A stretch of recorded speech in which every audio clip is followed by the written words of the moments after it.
Thank you, Stacy, for the nice introduction. Excited for the season. So first off, thanks for coming. I know you guys got a lot of other things you can be doing. We appreciate having you guys here for the kickoff of our season. We're really excited here. I'll give you a couple quick comments, but I really like just to answer questions. I know that's what you guys want to ask about certain things and give my perspective on it. But first off, it's been a great start to my stewardship of the team as coming in February. The whole city of Phoenix has been amazing.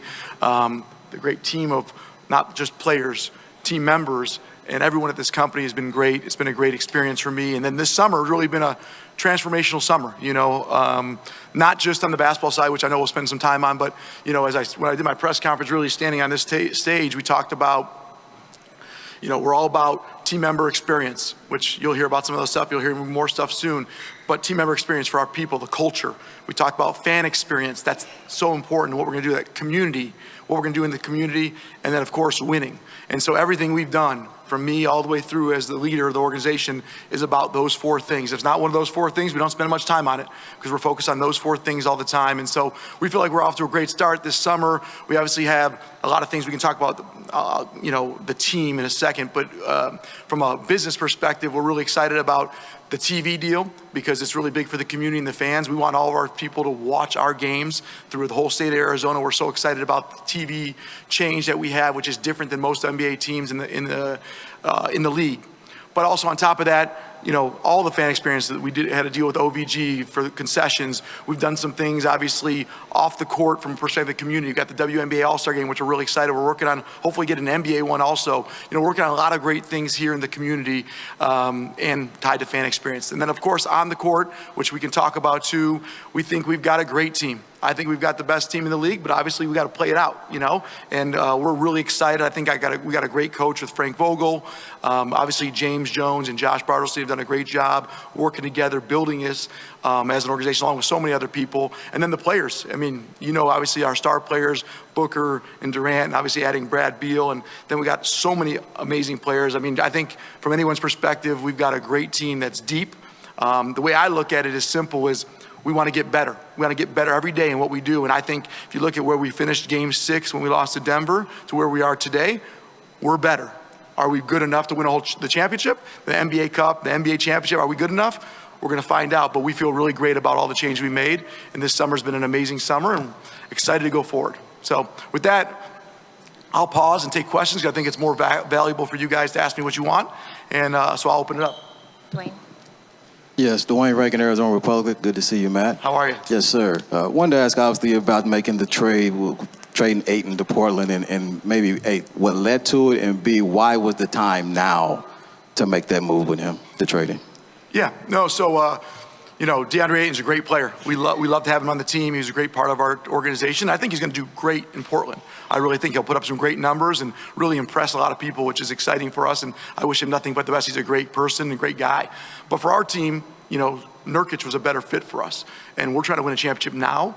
And what Nurkic can do on the court and what he'll do off the court and fit into our organization, he's a better fit for us. And that was the decision we made when we had the opportunity to make that decision. And then on top of that, to get Grayson Allen and Nasir Little and get a group of guys that will make us a better team. Our team got better that day, and without question. And so we're really excited about that. And once again, Nurkic might not put up the numbers that DeAndre will put up, which is perfectly fine. We want everyone to play their role. Just like I got to be the best owner I can be, everyone's got to be their role. We're building around three superstars, Kevin, Devin, and Brad, and Nurkic is a great fit along with Grayson and Nasir. Like I said, a group of people, and that we have a lot of depth and just a great all-around team. So we wish DeAndre nothing but the best. He was a great part of the organization, and he'll do great things in Portland. But for us, Nurkic was a better fit, and it wasn't my decision or one person. It was a unanimous decision that we think this is the right thing for our team. Quick follow. You've obviously made some huge moves since you got here from day one with obviously Durant and then Beal and now Ayton. What for you is it a matter of, look, I'm going to do whatever I got to do to get this team where it needs to be? Maybe just explain the mindset you have to go for these kind of moves when, quite frankly, a lot of teams aren't trying to make that many in that short period of time. Listen, it's very clear. Like my job, I work for the community. I work for the fan base. I work for the people. We're trying to win. I talked about fan experience. Like anything we can do to win, we're going to try to win. My role as a person, like I run a mortgage company. I'm a leader of that organization. I got there as 12 people. We have 7,000 plus. We're the #1 mortgage company in America. Take over as Phoenix Suns. Like, we want to be the best organization in all of sports, right? Definitely in the NBA and the Mercury for the WNBA. And so with that being said, like, anything that makes us better, we're going to do. We're going to always try to improve. I don't care if it's the fan experience, the community, a player, a free agent. We're going to try to get better and win. I think that's what you'd want from me. And if I was a fan, that's what I'd want. That's what I've always wanted as a fan. And so that's what I'm going to deliver every single day. And so if we can get better, we're going to get better. And so I don't take it as risky or not risky. Like, we're trying to win. We're trying to win at everything we do. And that's what I'm about. That's what Josh, James, Frank, of course, our star players, all of our players, that's what they're about. We're trying to win. And so that's what we're thinking about. So if there's a way to make us better, I'm going to do it, whether it's on or off the court. Hey, Matt, Colin Olson, Arizona Sports, over here in the front. Good to see you, Matt. How are you doing? When you got here in February, you said you sort of wanted to assimilate yourself and kind of settle in, right, and ask a lot of questions. You've done so now, and in your first full season as an owner, what are you looking to really accomplish, and what are you expecting to achieve now that you have settled in? You know, the biggest thing was it's all about the people. We've got a great team of people here, so getting the right people in the organization, which I think we've done, set the right culture, which we've made a lot of changes, and you'll hear more about those things coming soon in the organization. But then, of course, focusing on the fans. Like, the fan, this is what we're doing this for, right? This is not for Matt. This is for the fans. This is for the community. This is for Phoenix, for the state of Arizona. And so for me, getting settled in and understanding all the dynamics was really important. And then once we realize it, start making changes. That's what this summer was about, right? You know, I said when I was at my initial press conference, I'm going to listen and learn a lot, as you pointed out. And obviously, I made a Kevin Durant trade. You know, we made that decision that day. But besides that, we basically looked at things, analyzed things. I was at a lot of the games, if not every, you know, in analyzing what we can do better, listened to a lot of fans, met with a lot of people, and then we started making a lot of changes. And hopefully you're going to see everything, not just the players on the court, but you're going to see, when you walk through the concourse, you're going to see some huge changes. When you see everything that we do, the new court, we're trying to make things better. And so once we understand where we're at, now it's about tweaking. And then you're going to have the same question for me in 10 years, and I'll be making things better then too. We're always trying to make things better. And so now that I have my bearings and we have our bearings, we have our team in place, we're ready to roll. Thank you. Hey, Matt, good to see you. Gerald Bourguet, PHNX. How are you? When you look at the margins that you guys had to work on in terms of rounding out the rest of the roster and free agency, some of the limitations as a second tax apron team, how important was it for you guys to have a strategy in place in terms of who we were going to target and go out aggressively to make your pitch right at the start of free agency? Yeah, well, it's a big part. Well, first off, a lot of credit to the Phoenix community. People will want to come to Phoenix. Players want to play here. Secondly, James Jones does a fantastic job. He's a former NBA player, NBA champion, right? Josh Bartelstein does a great job, understands the games. Like, we have people, and then of course, playing for Frank Vogel, and then the easiest one is I got Devin and Kevin, right? And so people really want to play with those guys. And then we obviously traded for Brad as well. And so I don't have to be that good of a salesperson or recruiter when I got all those great people behind me. And so, but we were aggressive. We had to build out, and it wasn't, let's get whoever we can sign. It was, hey, let's get the right guys here. And we thought strategically about it. We analyzed every free agent, every possibility, and we targeted people, and we got the guys we wanted. And some of them, it surprised us that we could get them, because it surprised a lot of people that it's like, but they were so excited to be part of a championship team. When you talk to people about, say, hey, let's try to play into April, May, and June on national television, they said, I want to be part of that. And I have a chance to earn some minutes. Let me go play for Frank Vogel. I'll show him I can do it offensively and defensively. And I get to play with Booker, Beal, and Durant. Like, man, like I said, it's not that hard to sell it when you get that. And then we're in Phoenix.